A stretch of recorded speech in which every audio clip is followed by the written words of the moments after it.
Welcome to another edition of the Inspired Stories podcast, where leaders share their experiences so we can learn from their successes and be inspired by how they've overcome adversity. My name is Anthony Codispoti, and today's guest is Daniel Benefiel, the Vice President of Staffing Operations at Morales Group.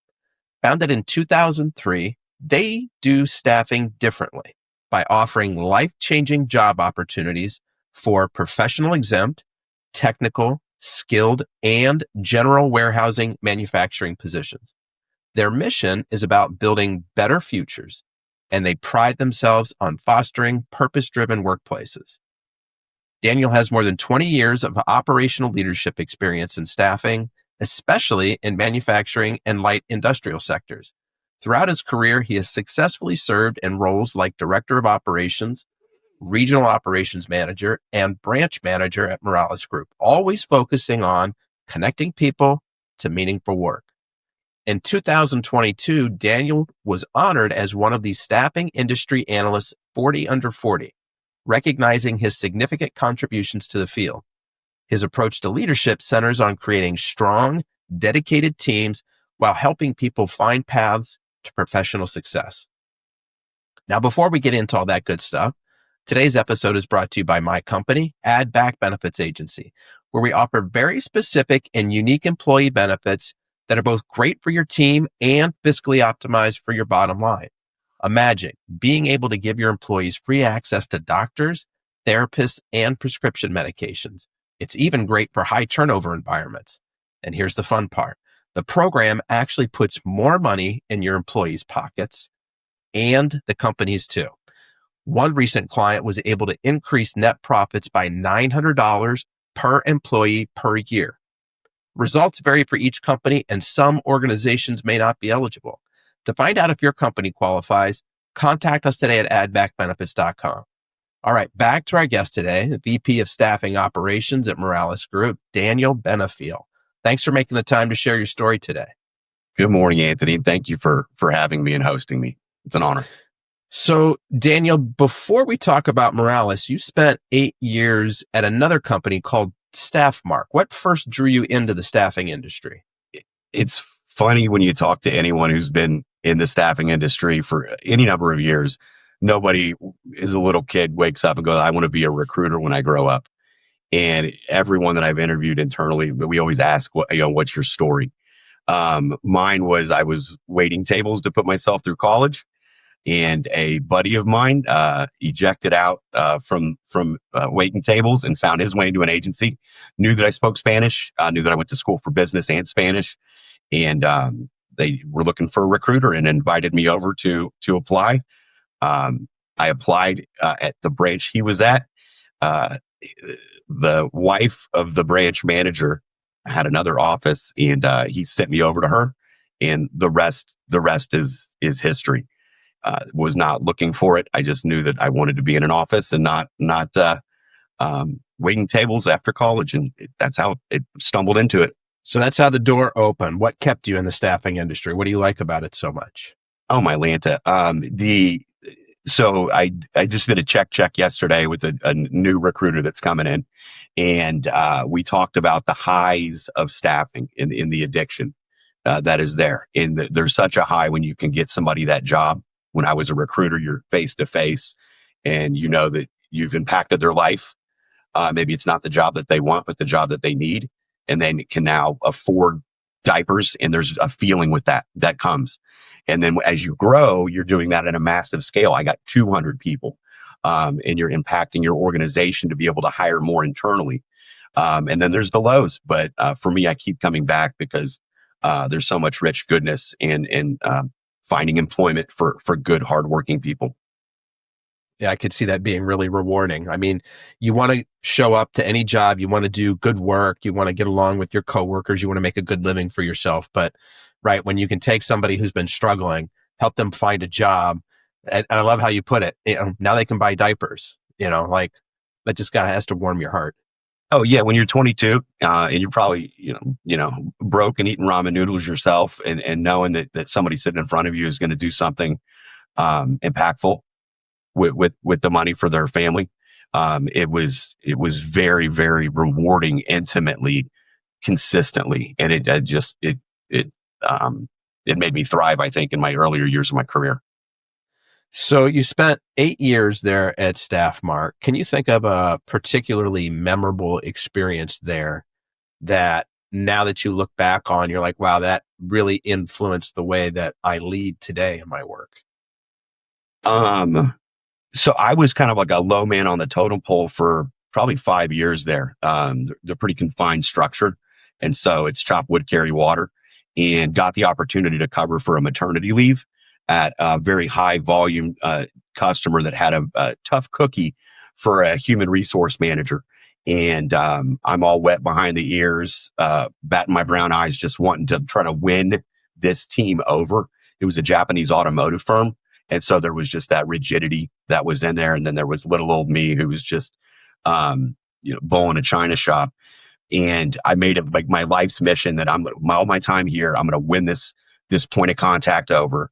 I'm going to continue to scale the business, and I'm going to make them want to keep me after the maternity leave. It was just like my life's mission because I saw it as my opportunity kind of out of the role that I was in to spearhead up. And I think that has just continued on and on as I'm going to win them over. I'm going to never say no. I'm going to never quit. And just that isolated point of leadership experience with that point of contact and that team, I'm duplicating that either in the leadership team or with other customers or my leaders continually 20 years later. So were you successful in winning them over and keeping the job after the maternity leave was over? I was very successful at it, and got to build a team around me as their business scaled. And it was a one man or one woman show out there. And then I was able to build a team around me. It was the first time I'd had a team, small but mighty, three of us out there. And that again drove me to be like, look, I can bring people in, develop them, scale this business, be a solution for labor, and like lead people. And that became its own addiction, I suppose.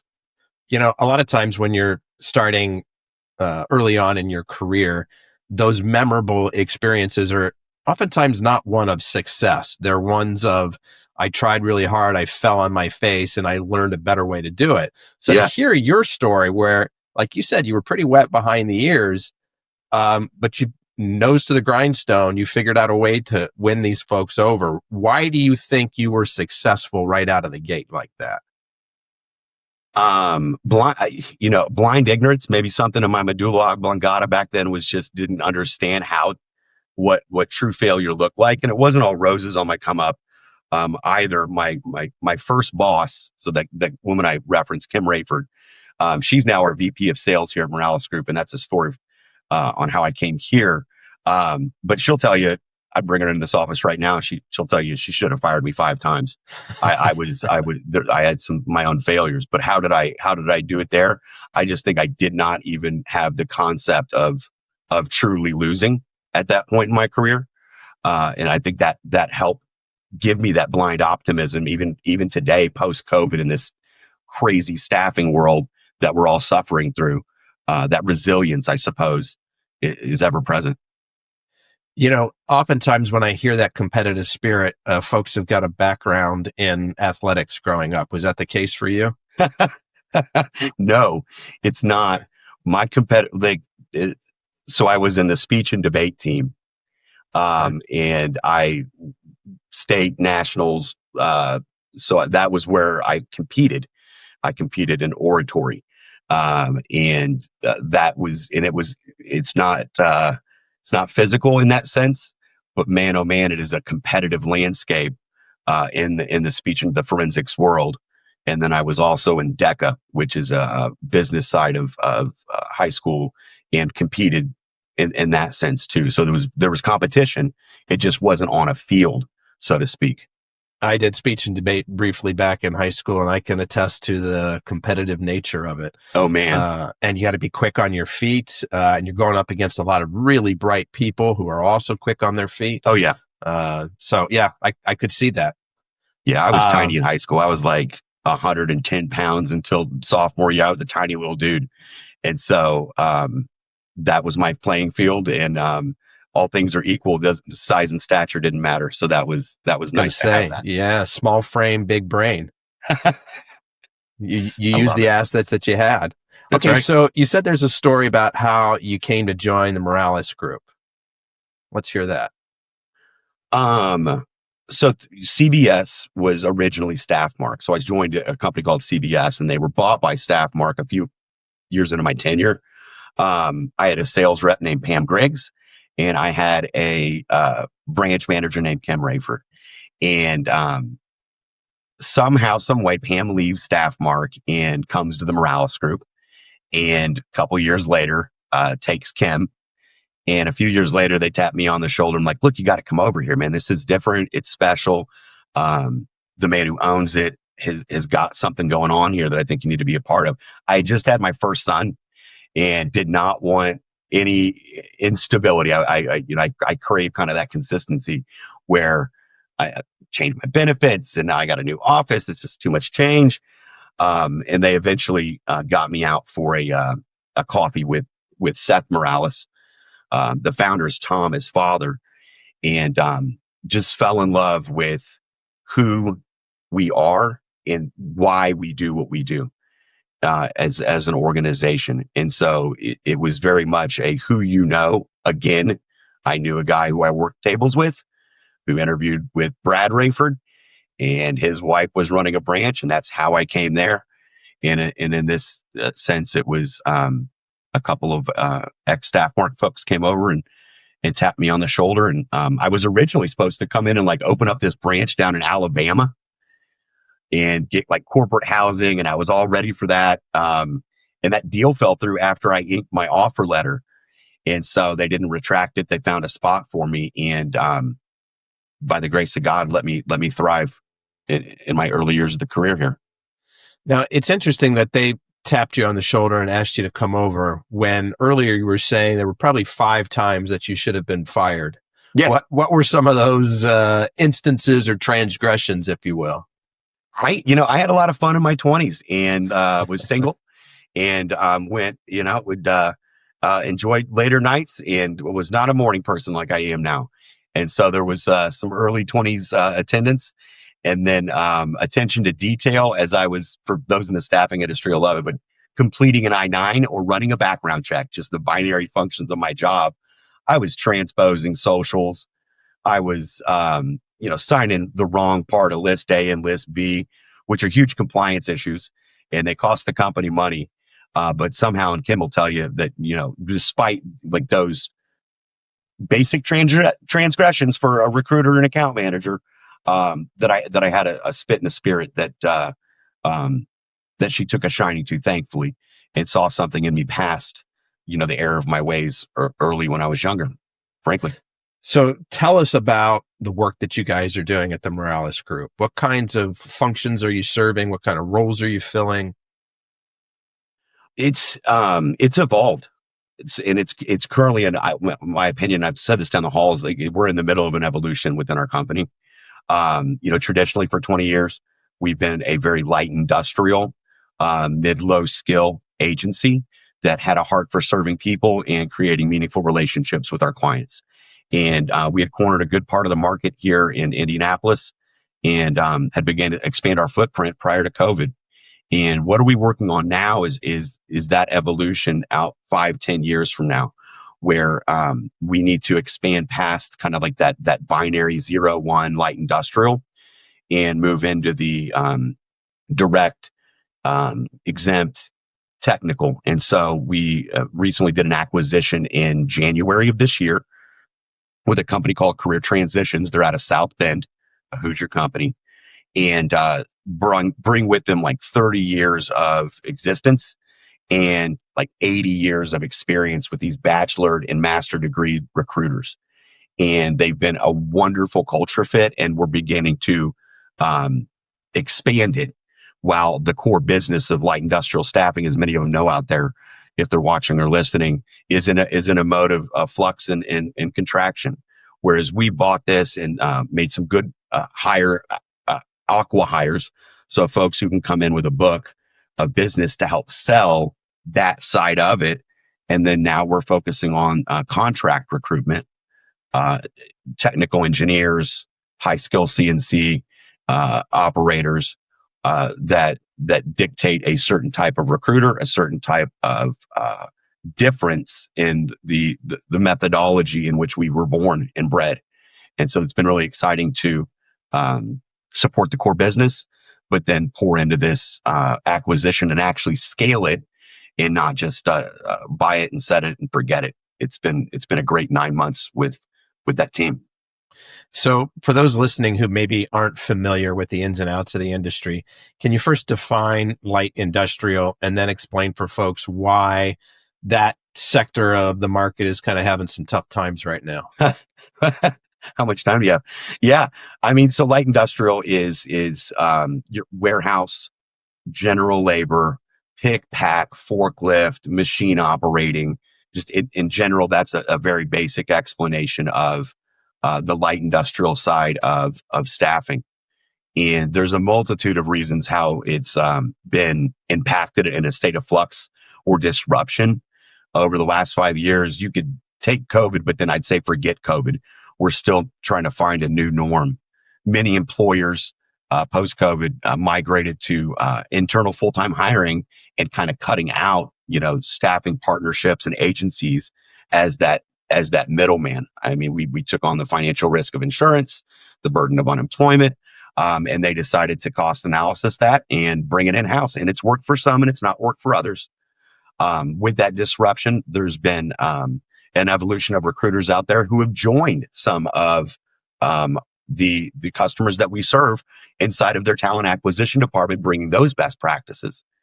You recently, over the last few years, you've got macroeconomic influences, whether that was supply chain disruptions that have occurred a la carte, tariffs, de minimis impact to the industry, which we're all kind of fighting through right now, especially if we've got a couple good manufacturing markets, and those have flattened a bit, gone on hiring freezes.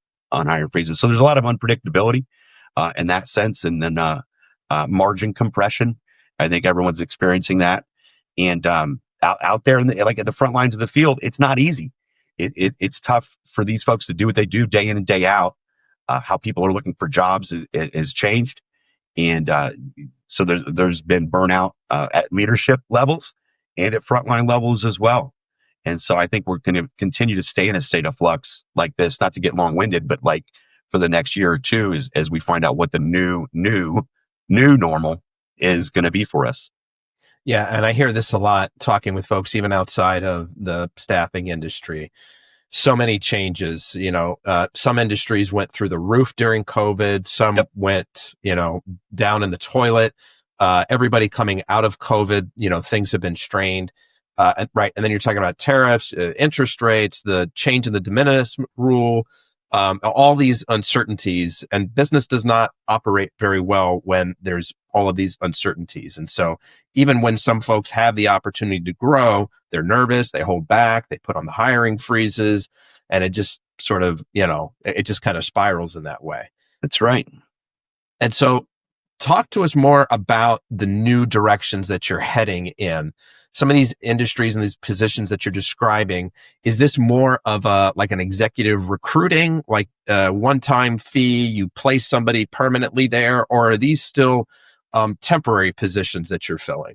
It's a good question. I mean, if you would have asked us in 2017, what was our growth strategy? Our clients were inviting us market to market. We were out of state 3 times in 2 years, opening up. And that was our growth path for the next 10 years. And after the COVID, and we didn't take the PPP money, so we weathered the storm ourselves and reassessed how is it that we're going to continue to grow. And it's through a acquisition. And so I'll talk on what we acquired and what we offer, but with the asterisk that we're continuing to pour into these acquisitions that are going to support us being that family of brands and a people-powered platform for labor solutions. But what we have now, I think, is special. We've got 2 pinnacle recruiters. In a pinnacle recruiter, someone who's can gross margin over $400K a year on their own. And these these two can do president, COO, um, i- as high in the chain that you can go up. They're specialized in that, highly confidential searches. And so we can be tapped on the shoulder for that at any time. And I've got the utmost confidence that these two that we have on staff um, will succeed because I've watched them do it several times this year. And then not below that, but next to them are those that can find your warehousing managers, senior engineering, a plethora within the engineering and insurance leadership roles. And then those are all the direct hire. Yeah, sure. One bill, one fee. The search can take 6 months if you're going for a president. It can take 6 days if you're looking for another role. And then what we also have is the contract recruitment side of the house. And those are hourly roles. They're typically, 6 months to a year. And those can range. Maybe you're an IT guy or gal doing it for a year on a project that it's a project, or you're there for 6 months with us and the client brings you on full time. So we've got a variety, and we like to have a variety because there's good flexibility, not just for our customers, but for the candidates as well. They're premier paying positions, and we're proud to be able to offer it and impact, those lives as well. And do you see that side of the staffing industry with more stability in the moment and more growth opportunity kind of near term? So Brian Hulecki is the gentleman who runs the professional side of the house, and we brought on a gal who sells on their behalf, and another gentleman who sells on their behalf. So the two sales reps, Shannon Puckett and Dennis Cable, those two have been in the game for as long as Brian, but on the sales side. So I'm learning from them kind of what's the cyclical nature of this through prior recessions and prior disruptions, right? The short answer is yes, it's going to continue to grow. It's which is going to grow which year. Is it going to be the direct, one fee, or is it going to be the contract side of the house, the hourly? And what I've learned from them and another mentor of mine is that it will breathe. 6 months will go hard here, 6 months you'll go hard there. And there's sometimes leading and lagging indicators in the market that you'll see in real time in your niche little world of this that will tell you what the next 6 months are going to be like, and where the growth is going to be on either on the hourly contract or the direct hire. Things I'm reading say that it's going to go hard on the contract because folks are going to be a little bit less apt to hire a full-time at such a fee and not want to take that immediate risk. As that comes out and people are ready to make those permanent investments, then the direct hire side will spike back up. But it breathes just like the labor market. Yeah. What stars do you think would need to align for the light industrial to make a comeback? Man, what star? That's a great question, Anthony. Good Lord. Consumer confidence, I think, would need to be one, the buying power of the dollar. I'm not here to tell anybody what to do with interest rates. But somewhere we're all dependent upon, people buying the things that folks ship and receive. I think that once that confidence happens, supply chains loosen up, things will flow. I lose sleep on going, will it ever get back to being like it was? Maybe never. And this contraction, maybe there's just going to be less market share, and that's fine. That just means that, we have to evolve and our competitors have to evolve as well.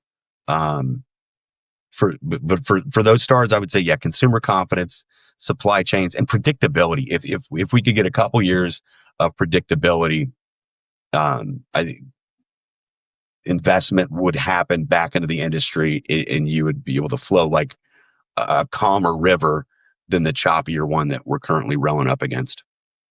Daniel, you've been at the Morales Group for 13 years now, and you've kind of worked your way up the ladder there. You've had, some different role changes. As you think back to those transitions, which one of them, moving from one role to another, was the most challenging for you? Oh, without question, it's the one that I'm sitting in right now. For a multitude of reasons. One, I was born on the front lines, was led the front lines for many years, and that real-time impact an ability to play call and pivot the direction of your branch or your region that was much, much smaller. And I did so in what I would say really good years for the industry, where you unlocked the front door, candidates came in, you unrolled the phones, clients called you. And that was just the perfect storm of kind of being addicted to winning because they're not even knowing what losing felt like during those years. And so you fast forward and you get ejected out of that seat and into this one. And the COVID hits, macro contracts, and you wake up and you go, is it me? Is it my leadership? Is our stagnation part due to how I'm operating? And then at the same time, try to fight the market from this seat and cascade it down into the organization.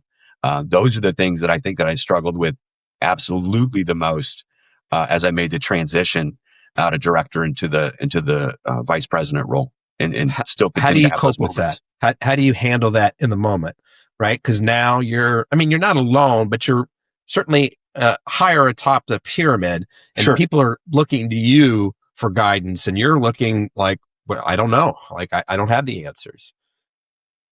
I think I think I'll still maintain some of that blind optimism. Like this too shall pass. This too shall pass. Everything that we've experienced, either in this industry in our lives, is a moment that's fleeting, and once the moment's over, you're on to the next one. It may feel like this is just a longer moment. I feel responsible for my leaders and their teams, and so the pressure is a privilege, and carrying that burden is something that I feel like I'm called to do. And so that gives me that inspiration and that hope to lead that. And then I've got a really supportive executive team where if we've got an idea or we want to try a new piece of tech, they'll go for it. And just leaning back into, I think, what makes my leadership special and this company special, which is the engagement, appreciation, connection. And that's been harder to do at times than not. And I've challenged myself here in the last few weeks to get back to it because that's what they need and that's what I'm good at. And I'd say just all around, those are like the anecdotal feeling stuff. And the other one is getting smarter with the business that we're in, measuring where we can measure, finding efficiencies where we can be efficient, upgrading, upskilling talent in a measured way. And then when we go to market, finding the right fit for the culture and someone who's going to produce. So it's a package on how you try to fight it and deal with it. And if anybody sits there and tells you they've got a silver bullet or it's all rosy, I would assume if they're in staffing, they may be BSing you. Do you currently have, or in the past, have you had a mentor that's been helpful Oh with my you God. kind of going through some of these different transitions? Yes, I've been very, very lucky throughout my career here, thanks to ownership and thanks to their network, to have been introduced to and or have worked for folks that continue to be a mentor to me. So I've had about probably 3 or 4 that are just super impactful. And it's been great because they've all been with me at a certain season in my life, whether that's a season personally or a season professionally, and when those two combine. And so I feel extremely lucky to have been with these men and women during those points of my life and my work journey. So I'm a big proponent of mentorship, peer groups where you can support each other, something we talk about on the show a fair bit. And I'm curious to hear more about your mentors. Were they folks that, there were your supervisors and they just happened to be like very good at helping to develop you and guide you in the right way? Or were there people that maybe you didn't report directly to and you kind of raised your hand and specifically asked for help? Because I want our Yeah. listeners to kind of understand that there's different frameworks in Oh which yeah. these mentors can appear in our lives. No doubt. And I've gotten the pleasure of being a mentor to a lot of folks here internally over the years. So I respect and appreciate what you're saying about that side of it, where like, oh my gosh, they're a boss and now they work in a different department as a leader and they become a mentor. The 3 that I would reference, one was a boss of mine didn't hail from the industry, and probably the smartest, kindest man that's ever, maybe one of the two. The other one may hear me say that and be, what about me? But he was an old boss of mine. He was the COO at the time, and he stayed with me for a few years after he left, and I would meet with him on a frequent basis. Years later, as we were undergoing a generational buyout here, right? So we're G2, Generation 2 owned. We were all partnered with a mentor to help us, I think, work through that transition, because it's not only business, but it's emotional. And Jennifer Manning was her name. She came in and was very impactful on supporting the entire leadership team. And each one of us had our unique quirks as to why we needed to be supported through that change. And then here, recently, ownership partnered me with a man who tries to blend the heart and the brain and the work and the life into one mentor package. And for me, that is absolutely what was needed. It was to lean into the authenticity of being a person who's a leader, and not mentoring me as a manager or mentoring me as a VP, but taking care of the human. And so those were three different experiences, and they were very specific, again, as I referenced, to that stage of my life. Nice. I want to talk about the honor that you were recognized being the Staffing Industry Analyst 40 under 40 list. Sure. Can you pick maybe an initiative, a story, something along the way that you think helped you earn this honor? Even when I got it, it was like 39 and a half, right? So when I received it, I was like, I know maybe it's part of my upbringing, but do I feel like I even deserve it? Right. I feel like I'm trying to take care of people, companies in the business. And does it deserve an award? At the time, we had broke out of COVID really well. We survived COVID and were profitable in a major way. In myself and another were instrumental in pivoting the entire organization almost overnight to maintain business continuity in all aspects of the operation. We were getting more throughput with our applicants than we were when the offices were open. And thankfully, with the clients that we were partnered with, their demand was high, and it was so high no one could keep up with it. We had hundreds and hundreds and hundreds of folks in the e-com world because nobody was buying things in brick and mortar. And so we had to develop a deployment plan for 7-day a week, 3 shift, using folks who had not been at client sites, and implement some serious tight best practices for compliance as well. And like, you look back now and like, it's a memory, it's a dream. It happened, and then you're out of it and you're dealing with the next thing. So I look back then and I go, I know that's why they tapped me on the shoulders, because we were so successful post COVID. But I think I referenced this earlier. I felt responsible personally for my individual teams in the branches, and that I needed to work my butt off and ensure that there was going to be continuity, and that through this moment in time, they were all gonna still work here after it was over. And so I took that personally and rolled up sleeves and had a team of support behind me. I was maybe the one that got the SIA thing, but it was our marketing, our sales, our people and culture department that were ownership, that were all instrumental in making that initiative a success. I just got to be the one with the sword and the shield at the front lines, at that I like moment. how you put that. When you're talking about that big pivot, you said that you guys were actually able to increase your throughput, even though you couldn't process folks in person. How were you able to accomplish that? We stop shop, turned about half the company into sourcing processors, and conducted a deep training over a 2-day period to get them upskilled to be able to take that throughput. We've got a wonderful business analyst and systems analyst, Amanda Franklin and Francisco Mendoza. They both came from operations. And so they're in seats to be able to take the technology and piece it together to find the most efficient way, knowing what the outcome needs to be at the front lines. And so we were able to pivot technology, pivot internally, maintain compliance to create that increase in throughput across the specifically at that time, the two markets where there was the most demand.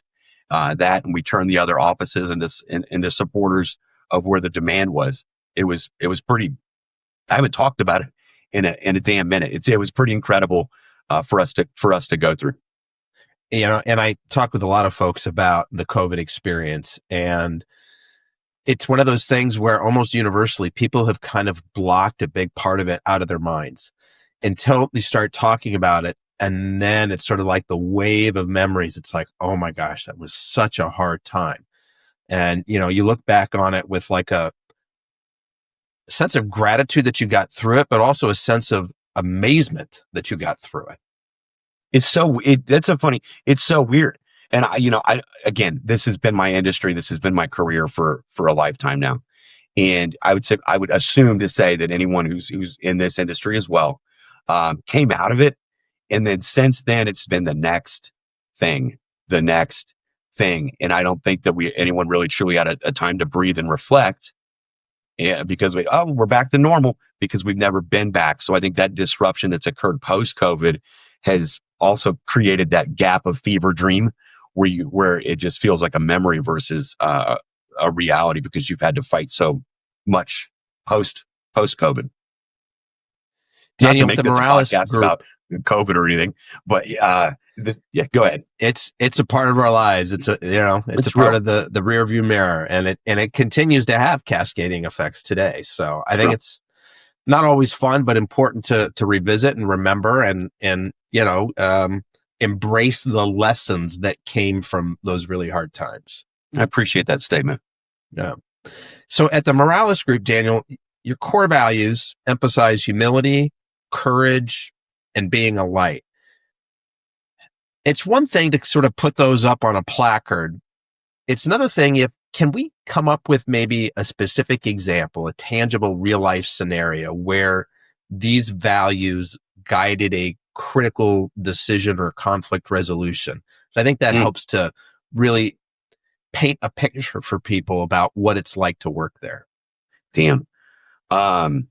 So we've got 4 core values: be humble, be courageous, be a light.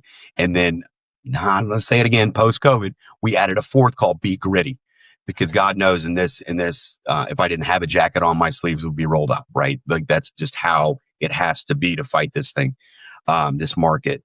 I could probably think of 2, and they're examples of when a really, really, really tough decision had to be made in the leadership team. One about an individual, and the other about an office and its permanency as part of our book of business. And you've got somebody with a spreadsheet, and you've got somebody with an opinion going, this needs to happen. And then you've got the owners of our company with that light perspective, going, we're not that person staying, and that office is staying open. And and that was the end of the discussion. And I came out of that inspired and humbled to know that there's this commitment from the people around me, because I know I have it, but at the end of the day, I'm not the ultimate decision maker. That and I was with them, right? I was with the decision of like, keep it open and keep them. And that was a hard meeting up into that point. And then the meeting got real easy because we were done talking about that. And it was watching the ownership lead and make decisions based upon heart. We make them all on data and all on finances all day long, but these 2 were real. And I came out and I was proud to share with with those close to me that this had occurred. And it drove me to continue to lead like that. I think a lot of times when you get into a senior role, it's easy to just go numbers are numbers. And make your data-driven decisions based off those. But it was beautiful to know that there's like the art to the science, the heart to the spreadsheet that exists here. In not that those help drive me in my future decision making. So what do you think was different about that particular moment, that particular decision? The numbers are saying we've got to close this location. We got to let folks go. Yep. They're not producing, it's a business decision. Yeah. But in that moment, the leaders, the owners were like, nope, we see this differently. Why? It was think about other people. It was absolutely think about those in the branch, but it was think about everybody else in this company. Where if this were to occur, how would that impact them? Sure, the company would be more profitable, but how would that impact them if we did not commit to sticking to this, fighting through it, selling through it, and growing it, which we've done. And it gave that confidence boost. It's like, look, we believe, like it was a message of we believe in the team there. We believe in the others here. And I think that it really resonated for more than just me in that room after having conversations with senior leadership afterwards. Yeah, I really appreciate you sharing that story because, I think a lot of times people hear core values and they hear mission statements and their eyes start to roll in the back of their head. And it's like, that sounds like something you paid a consulting group a lot of money to come up with and then sits in a drawer. No doubt. And, that experience there that you're sharing is like, no. We actually live by this.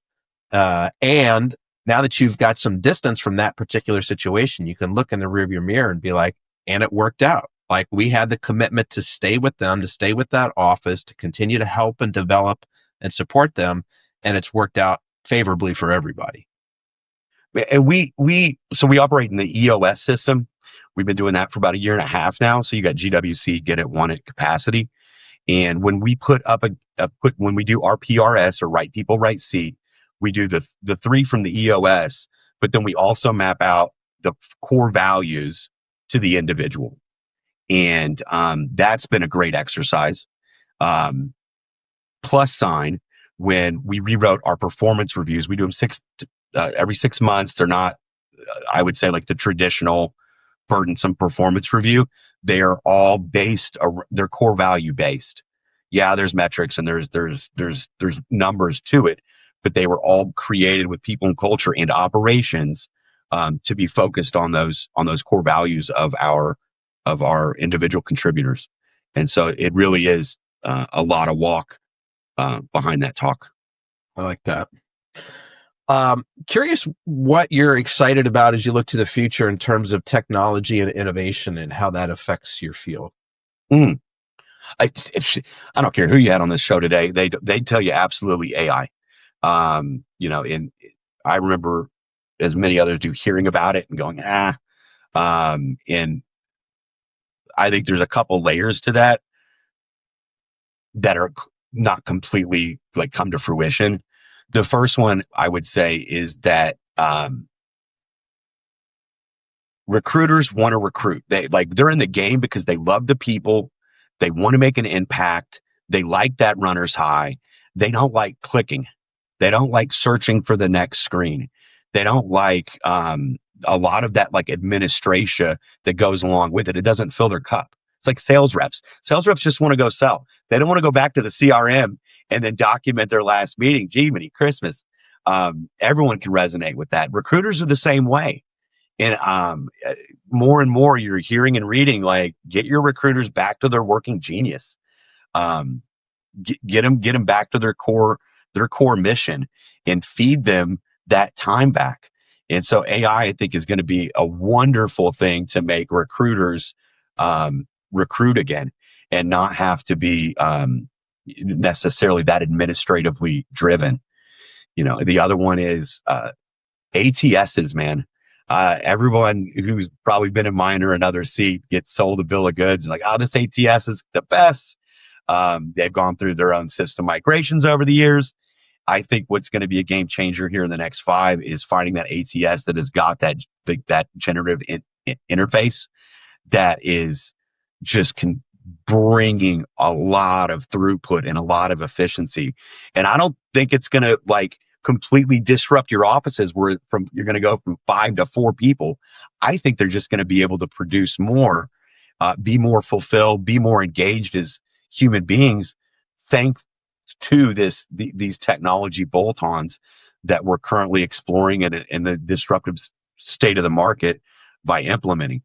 Though, and it's maybe a cheesy or an easy answer right now to say AI because everybody's saying it, but those are the reasons why I think it's going to be impactful.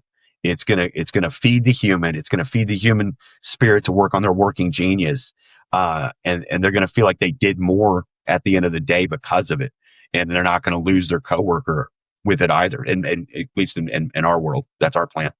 Yeah.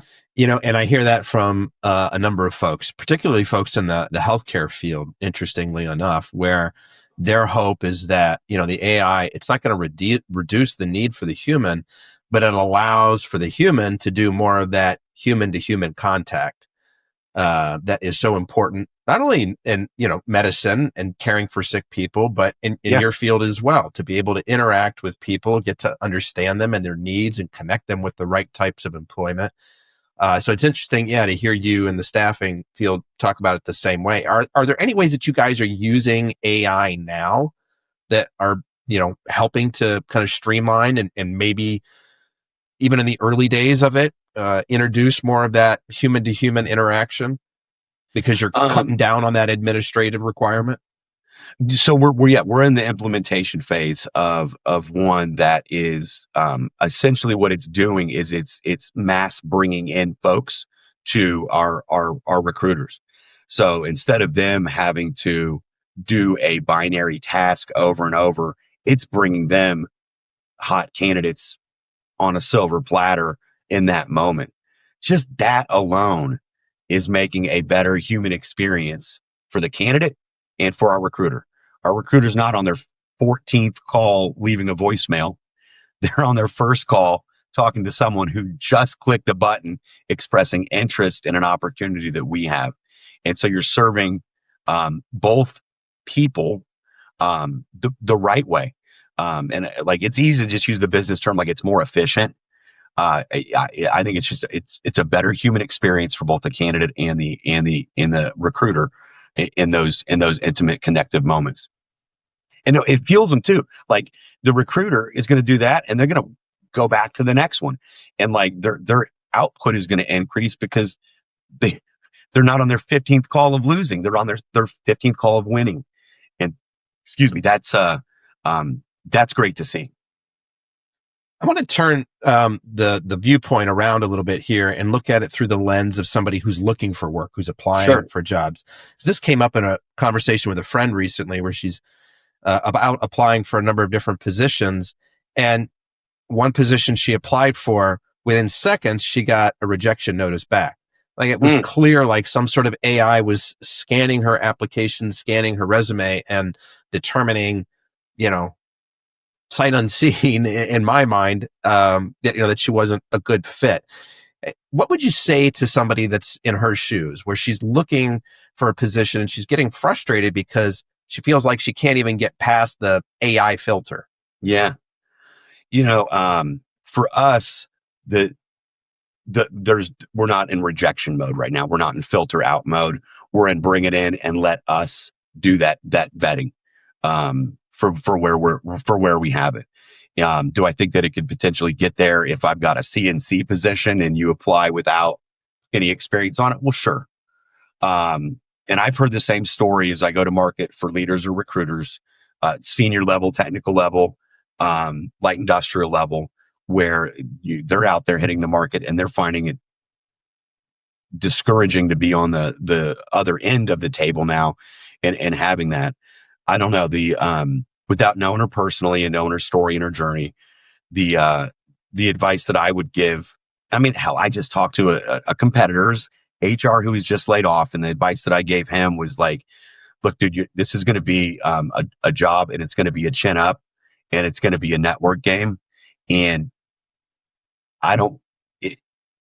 maybe it's just me, but I think we're all meant to be where we're going to go. And so if she gets an automated rejection letter, is that the company that you want to work for that is automatically rejecting people sight unseen? Is that the right opportunity for you? And is there another avenue into that organization if it's one that you want to be in to get into? That's an off the cuff response, probably not my greatest to give. Again, without kind of knowing her or the organization. What would be another avenue for somebody to get in? They went through sort of the traditional application process and hit a brick wall, and where do they go from there? Man, so this guy was a director of HR for 8 years at a competitor, and then like 14 years in manufacturing. He like led a family-owned company of like 200 and then a 5,000. And my advice to him was continue to network. And I think that's cliche, and I wasn't trying to be cliche with him. And then I pivoted off and I was like, look, you just came from an agency, man. There's agencies out there that specialize in HR. You need to go network with those people. And if you've got a niche that you're in, if you are nichey and you've got a niche offering, is to identify employment agencies that specialize in placing folks with that niche. So I was able to introduce him to 3 HR agency folks here in town to expand his opportunity for employment. And it's a I'm over here lamenting over the macro and then the micro of my organization. It's a hard market for many people right now. And I am absolutely not one to sit here and be like, I'll just network on LinkedIn and you'll get, my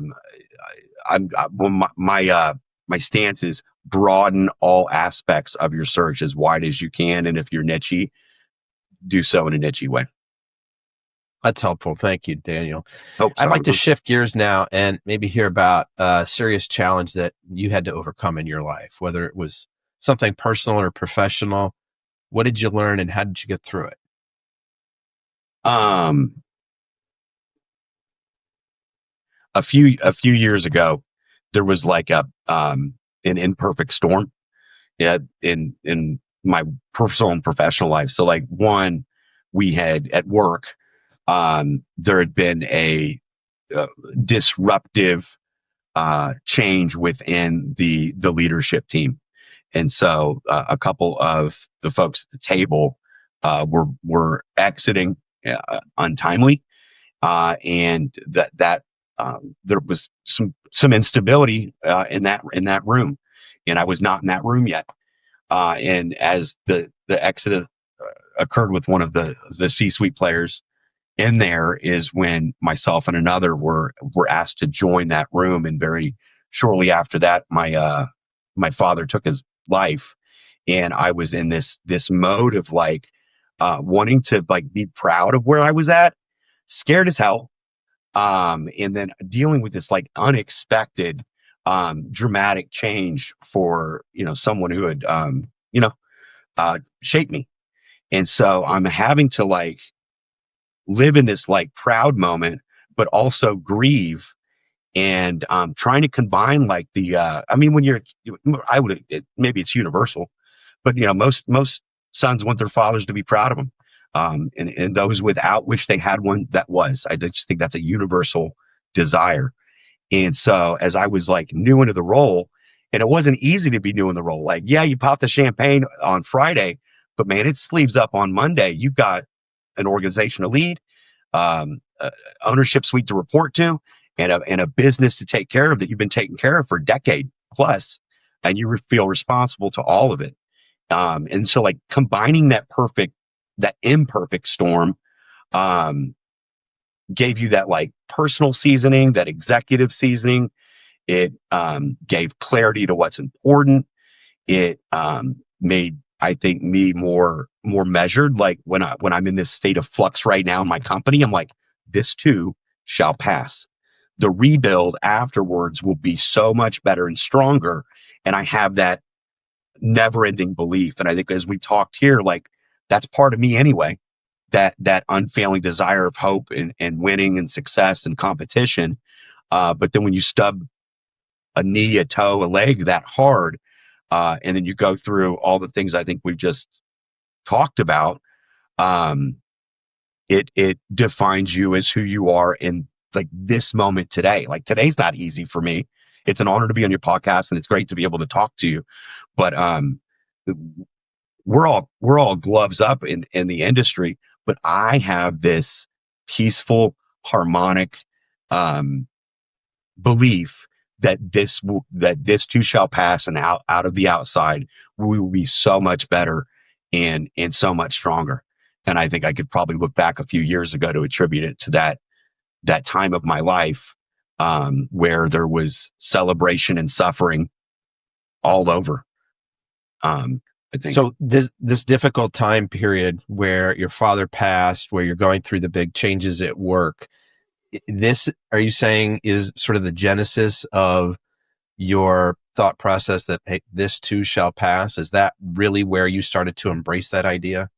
Probably. And like, I haven't given it super reflection, but man, oh man, like if you rewound back like 5 years, like this is I describe it to be a high frequency business.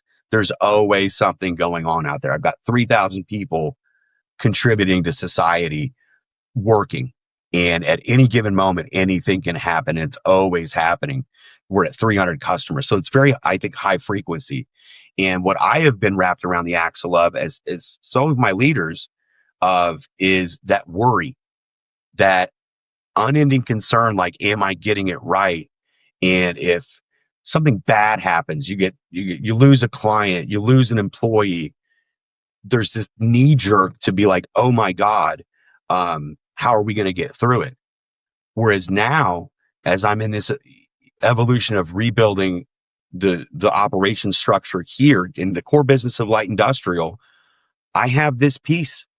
I have this confidence, and I don't know if I would have had that, had I not gone through something as emotionally, um, as emotional and as that period of my life. Why do you feel like that was such a catalyst? Is it with the passing of your father that you went through something so painful and horrific that other things pale in comparison to that? Did it just give you a tougher exterior? Is it, you know, that you can bounce back because you made it through that? And maybe I'm asking the wrong question. Maybe putting the finger on exactly why is not important, but there's a curiosity inside me that wants to understand. That, like, that's funny to say, like, maybe that's not the right. I could almost look at it like we talked about that season of COVID where it was a fever dream. Like, so much happened in that time period, and then it was right, like, back on the horse. And without giving it like the serious reflection of how did that truly shape you, just sitting here talking to you vulnerably. And, it's a time in my life that I, at that moment, don't care to like look back on a lot. Right. I talk to my, therapist through it when it happened, and, work through that. But man, oh man, it's not one that I've like dived into. And to say that, to look back on it, I'm a belief in like underdog and resilience, and that like overcome, like proving to yourself that you've overcome gives you the strength to find the next hill or mountain to beat. And maybe it's that knowing that you did, or maybe it's just like this internal muscle memory and like core memory that you're not even living with at that moment. That's just now who you are. You just now, have that peace and confidence to overcome, and you're not even knowing that you're drawing back on what you went through, because you went through it, and it's reshaped, in a sense of who you are. I think that's probably more of the real answer, is that, I don't necessarily even know or recognize that that's what it was. It's not something you're consciously thinking about or aware of. Right. It's just, Right. yeah, you've almost been changed at a cellular level because of the experience. No doubt. And that's kind of what I want to help communicate to listeners, as, other folks are going through hard stuff and they're like, I'm at a wall. Like, I don't know how I get through this. And so when they can hear other people's stories, what was your support system? How did you kind of figure out how to put one foot in front of the other as you were going through all this? I mean, I've got a wonderful and caring wife, Jennifer held me up really, really well. So just that alone did a lot. I got the call when I was sitting in the bullpen. Actually, no, I was in my office. I don't have a desk phone. I just use a cell phone. And one of the owner's sons that comes and grabs me and is like, "Hey, somebody's on the phone." And I find out right there in the middle of the damn bullpen in front of the branch I used to lead. And this family, these people here, have seen me through other seasons of my life, other loss, and have been an insanely supportive group of leaders and group of peers. That's at the level that I'm at. And then I've got just a wonderful, and I know I'm talking work, but I've got a wonderful leadership team that runs the business. And they were right there with me as well. So like on the personal side, I had, a therapist, I had my wife, I had my brother, and that takes you so far. And then, cause your world is work for most of it. And the folks here absolutely help carry me through it. And, I'm grateful for all of them for helping me through that moment of my life. They're a light, which is one of those core values. They are, they're human. And that's always great to see. Yeah, it's wonderful. I appreciate you sharing that, Daniel. Yeah. How would you characterize your superpower?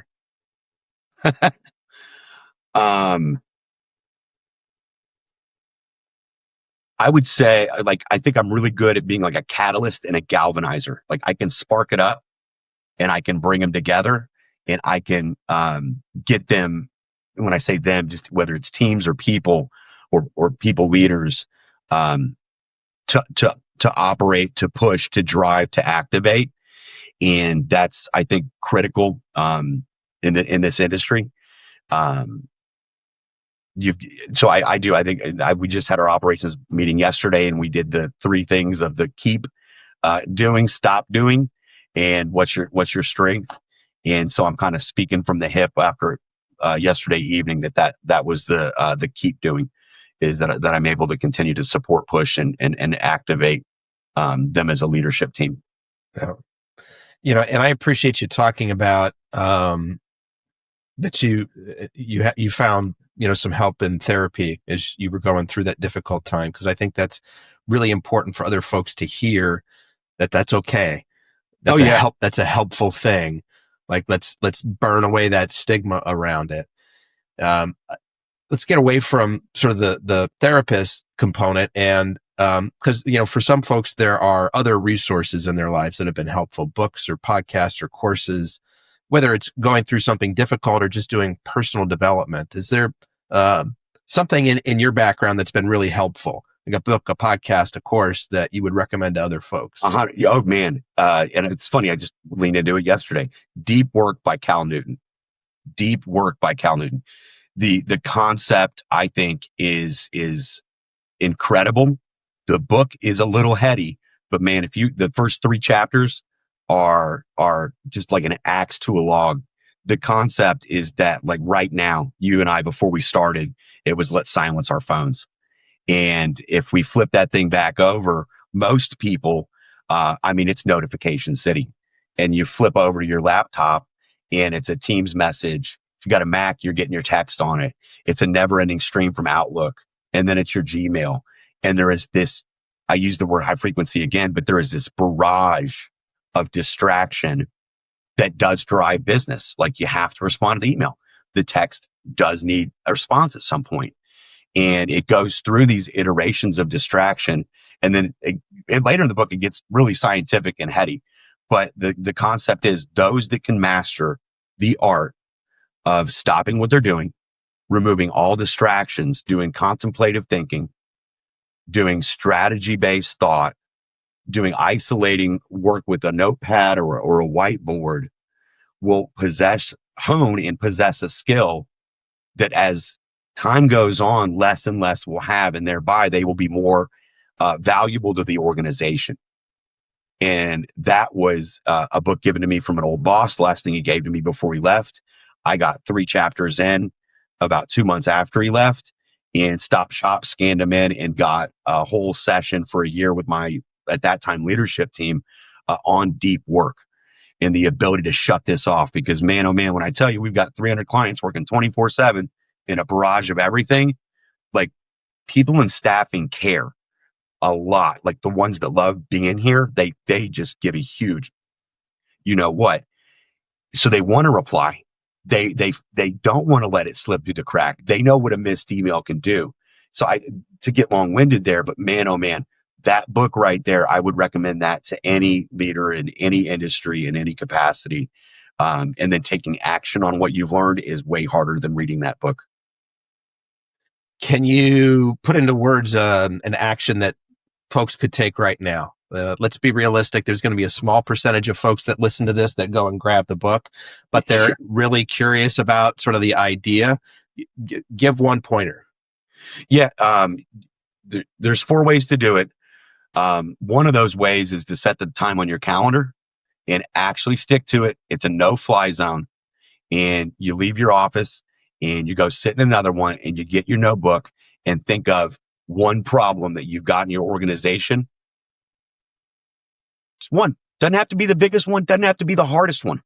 Just one that is there that has not been solved. And you sit down and you think for 30, 45, 60 minutes and start solutioning from what is inside of your head in silence. Your laptop's not with you. Your phone's not with you. It's you, the problem, in a notebook. No chat GPT? Right. Yeah. I've got this problem. And yeah, give it to me. Yeah. Good Lord. When that book was written in like 13, it wasn't even a concept. And yeah, no chat. So, but that would be the one thing. That would be the one thing. And so I've got a few new folks on the leadership team here. We talked about it yesterday, and we're going to revitalize it's funny you asked that, because we're revitalizing the deep work component here out the rest of the year. I love that. Yeah. Just being able to tune out all distractions. It's one of the reasons I love going on vacation. I get there, I got a day to unplug. I set everything aside. I'm just staring there at the ocean, and it's like, and a lot of times I'm not even trying. Like something just pops into my head that I've been working on, and it's like, that's so obvious. I just needed a moment to tune everything out, give my brain a chance to relax, and then new neurons start firing. That's Man, yeah, two of my managers, we were going round table, and they were like, well, I do it on vacation. Like that was their time. And I'm like, oh man, that's funny that you referenced that, because man, there are clarity times of epiphanies that can happen if you lead into it while you're not here and you're on a beach. Yeah. Just one more question for you, Daniel. But before Sure. I do it, I want to knock out a couple of things. First of all, everyone listening, pause for just a second, open the podcast app that you're using right now, hit the follow or subscribe button. You want to continue to get more great interviews like we've had today with Daniel Benefiel. Daniel, I also want to let people know the best way to get in touch with you or the Morales Group. What would that be? Absolutely. I think the 2 best ways are LinkedIn and email. Daniel, Benefiel. Not too many of that last name out there, so hopefully you'll be able to be the one that pops up. I think I'm wearing the same suit jacket as I looked at myself this morning. That's in my picture. And then email daniel.benefiel@moralesgroup.net. As much as I say, don't be distracted by email, I will absolutely answer an email that comes through. Terrific. And we'll put links to that in the show notes for everybody. So last question for you. You and I reconnect a year from now, Daniel, and you're fist pumping in the air, super excited about something. What is the thing 1 year from today that you're celebrating? The one thing I would say, it would be it'd be growth in the core business and growth with the direct and contract. And where I sit here today with what we've got coming down the pike, I'm confident that in a year from now, I should be doing some fist pumping for you. Good stuff. Daniel Benefiel from the Morales Group, I want to be the first to thank you for sharing both your time and your story with us today. I really appreciate it. Thank you, Anthony. Folks, that's a wrap on another episode of the Inspired Stories podcast. Thanks for learning with us today.